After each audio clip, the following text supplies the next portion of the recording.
ஏங்க அவரு வெளியில வந்து பொது வெளியில வந்து பார்த்தா தானே தெரியும். பொது வெளியிலே வரல. 72 நாள் கழிச்சு தான் ஒரு சம்பவம் நடந்து போச்சு. அந்த சம்பவத்தோட்டு 72 நாட்கள் ஒரு கட்சி தலைவரே வெளியே வரல. நாட்டில் என்ன நடக்குதுன்னு தெரியல. எந்தெந்த கட்சி எந்தெந்த கட்சியோட கூட்டணி இருக்குன்னு தெரியல. எந்த கட்சி தேர்தலில் தலைமை தாங்கன்னு தெரியல. இதை வச்சே நாங்கள் என்ன செய்யறோம்? அவருக்கு ஒன்றுமே தெரியாத போது எங்களை கேள்வி கேட்டால் அவர்கிட்ட போய் கேள்வி கேளுங்க. ஏற்கனவே அனைத்து இந்திய அண்ணா திராவிட முன்னேற்ற கழகம் கூட்டணி அமைக்கின்ற பொழுது ஐசிசி சோழா ஹோட்டலில் தெளிவுபடுத்தினார். மரியாதைக்குரிய மாண்புமிகு உள்துறை அமைச்சர் திரு அமித்ஷா அவர்கள், நானும் எங்களுடைய மூத்த நிர்வாகிகள் எல்லாம் கலந்து கொண்டு முதல் பேட்டியிலே சொன்னார், அனைத்து இந்திய அண்ணா திராவிட முன்னேற்ற கழகம் தேசிய ஜனநாயக கூட்டணி இரண்டும் இணைந்து புதிய கூட்டணி அமைச்சிருக்குது. இந்த கூட்டணிக்கு அனைத்து இந்திய அண்ணா திராவிட முன்னேற்ற கழகம் தலைமை தாங்கும். இந்த கூட்டணி தேர்தலில் வெற்றி பெற்று ஆட்சி அமைக்கும். அதிமுக ஆட்சி அமைக்கும். எங்களுடைய கூட்டணியுடைய வேட்பாளர் இபிஎஸ் தெளிவுபடுத்தியாச்சு. முதலமைச்சர் வேட்பாளர் இபிஎஸ். இது அவர் டிவியில் பார்க்கல, தொலைக்காட்சியில் பார்க்கல, பார்க்கறதுக்கு நேரம் இல்லை, மக்களை பார்க்கறதும் இல்லை, தொலைக்காட்சியில் பார்த்து தெரிஞ்சுக்கல, ஒண்ணுமே தெரியாததை வச்சு எங்கிட்ட கேள்வி கேட்கணும். தெரிஞ்சிருந்தா பரவாயில்ல. ஒரு கட்சியுடைய தலைவர் எல்லாம் தெரிஞ்சிருக்க வேணும். தெரியாம அறியாம பேசிட்டு இருக்காரு. நாட்டில் இருக்கிற நிலவரம் என்னன்னே தெரியல. இப்படி ஒரு தடவையாவது இப்படி பிரஸ் மீட் காட்ட சொல்லுங்க, புரிஞ்சுக்கிட்டோம். நாட்டில் உங்களை போல் இருக்கிற நிருபர்கள் கேட்கின்ற கேள்விக்கு பதில் சொன்னா தான் வெளியில என்ன நடக்குன்னு அவர் புரிஞ்சுக்கிட்டோம்.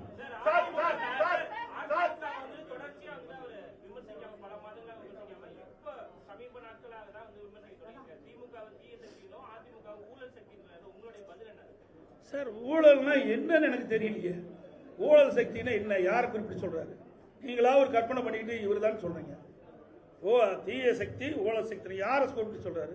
குறிப்பிட்டு சொன்னா தானே சொல்ல முடியும். எங்களெல்லாம் ஊழல் சொல்றதுக்கு வழியே கிடையாது. மாண்பு அம்மா அவர்களை ஏத்துக்கிட்டார். ரோல் மாடல் அம்மா பேர் சொன்னாரா இல்லையா? புரட்சி தலைவர் எம்ஜிஆர், மாண்பு அம்மா ரோல் மாடல் சொல்லியாச்சு. எங்களுடைய அதிமுக ஆட்சி நான் முதலமைச்சர் இருக்கும்போது என் மீது ஊழல் குற்றச்சாட்டு சொல்லி நீதிமன்றம் போய் நீதிமன்றத்தில் நிரபராதி வந்திருக்கிறேன். எப்படி ஊழல் சொல்ல முடியும்?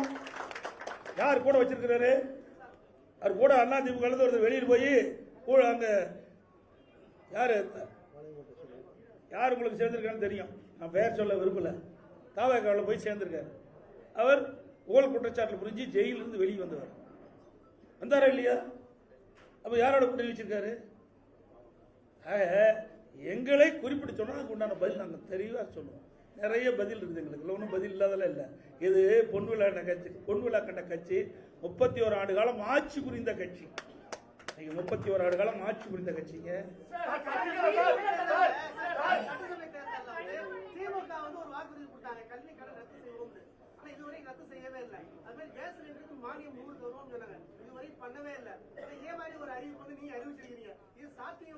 நாங்க சாத்தியமா இருக்கிற காரணத்துல தான் அறிவிக்கிறேங்க. இதை நீங்க கேட்கிற கேள்வி அங்க கேட்கணும்.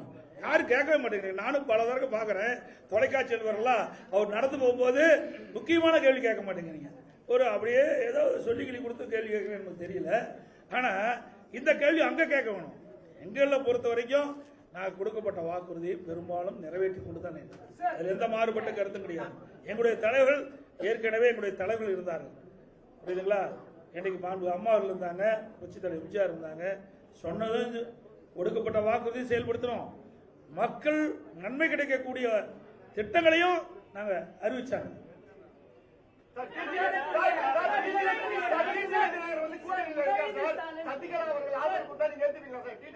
சார், அதெல்லாம் ஏற்கனவே முடிஞ்சு போச்சு. அதையே திருப்பி பேசிட்டா சார். நான் ஏற்கனவே தெளிவுபடுத்திட்டேன். திருப்பி கீரல் ரெக்கார்டு மாதிரி கேட்காதீங்க. அதெல்லாம் ஏற்கனவே முடிந்து போன கதை. அதை திருப்பி பேச வேண்டிய அவசியம் இல்லை. உங்களுக்கு பத்திரிகை ஊடகத்துக்கு விறுவிறுப்பான செய்தி வேணும். அதனால சொல்றேன், இனி இது மாதிரி கேள்வி கேட்காதீங்க. நான் ஏற்கனவே தெளிவுபடுத்திட்டேன்.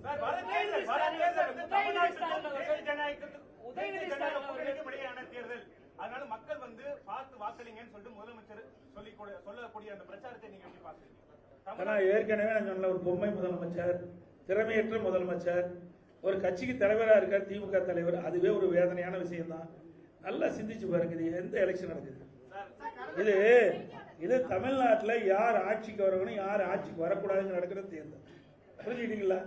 ரெண்டாவது, எங்களுடைய கூட்டணிக்கு தெளிவுபடுத்தியாச்சு. திருப்பி சொல்றேன், எங்களுடைய கூட்டணி அதிமுக தான் கூட்டணிக்கு தலைமை தாங்கும்.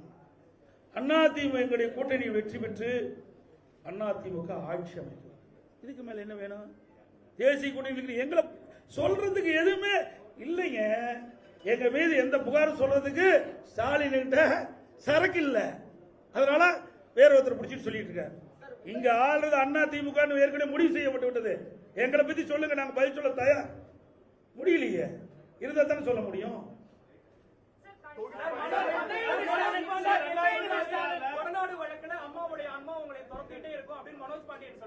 அதனாலதான் ஆன்மா துரத்தங்காட்டி தான் அங்க ஓடிட்டு அதிமுக. ஆன்மா யார துரத்தது பாத்தீங்களா? உண்மையா இருக்கிறீங்களா? எங்களை ஆசீர்வாதம் பண்ணிட்டு இருக்குது அம்மா. அதனால இங்க இருந்துட்டு இருக்கிறோம். இங்க இருக்கின்றவர்கள் யாரெல்லாம் தவறு செய்தார்களோ, யாரெல்லாம் இந்த இயக்கத்துக்கு துரோகம் செய்தார்களோ, அம்மாவுடைய ஆன்மா அவளை ஆட்டி படைச்சிட்டு இருக்குது.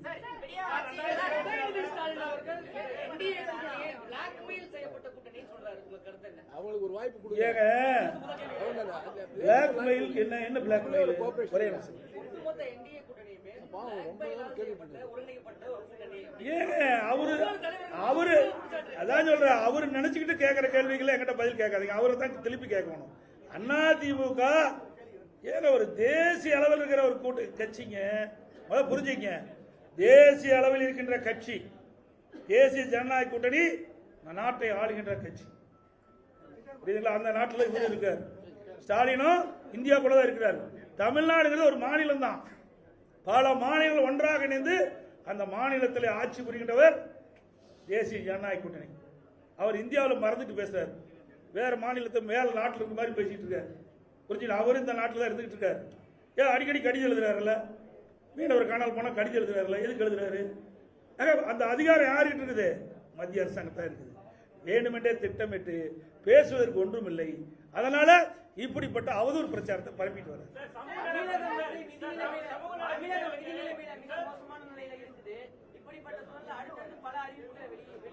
ஏங்க நாங்க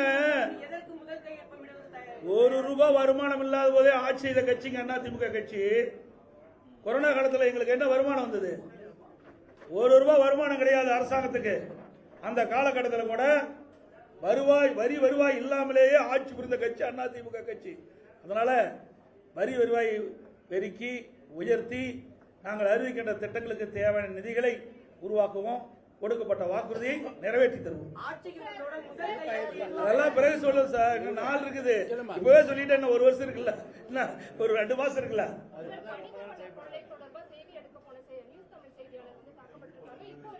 அதாவது எங்களுடைய கட்சி சேர்ந்தவர்கள் தாக்கப்பட்டவர்கள் நேரடியாக போய் ஆறுதல் சொல்லிட்டு மருத்துவமனைக்கே நேரடியாக போய் எங்களுடைய இயக்கத்தை சேர்ந்தவர்கள் அந்த பாதிக்கப்பட்ட நிருபரை சந்தித்து ஆறுதல் கொடுத்துட்டு இருந்தாங்க. நாங்கள் தான் ஏற்கனவே வன்மையை கண்டிச்சுட்டு இருக்கிறீங்க. நீங்கள் ஊடக நபர்கள் பத்திரிகை நம்பர் அவர் தூக்கி பிடிச்சிட்டு இருக்கிறீங்க. அதனால தான் உங்களை அடிக்கிறாங்க. புரியுதா? தப்பா நினைக்க வேண்டாம், யாரும் தவறா நினைக்க வேண்டாம். அந்த கட்சி அப்படிப்பட்ட கட்சிங்க.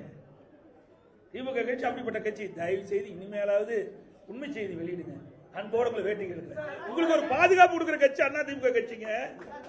நீங்க திமுக கட்சிக்கு எப்பொழுது பார்த்தாலும் எங்களை பத்தி தான் குறை சொல்லிட்டு இருக்கிறீங்க. இருமுனா குறை சொல்றீங்க, துப்புனா குறை சொல்றீங்க. ஆனா திமுக பத்தி ஒரு குறையும் எந்த தொலைக்காட்சியிலும் வருவதில்லை, எந்த பத்திரிகையிலும் வருவதில்லை. அதனாலதான் அவங்க தைரியமா இப்படிப்பட்ட தாக்குதலுக்கு ஈடுபடுறாங்க. நீங்க உண்மை செய்தி வெளியிடுங்க. மக்களே உங்க பக்கம் இருப்பாங்க. உங்களுக்கு மக்களே முழு பாதுகாப்பு கொடுப்பாங்க. இருந்தாலும் அனைத்து இந்திய அண்ணா திராவிட முன்னேற்ற கழகத்தை பொறுத்த வரைக்கும் உங்களுடைய ஊடக நண்பர்களுக்கும் பத்திரிகை நண்பர்களுக்கும் நிருபர்களுக்கு எப்பொழுதும் பக்க பலமாக இருப்போம். அதில் எந்த மாற்று கருத்து கிடையாது. அனைவருக்கும் நன்றி, வணக்கம்.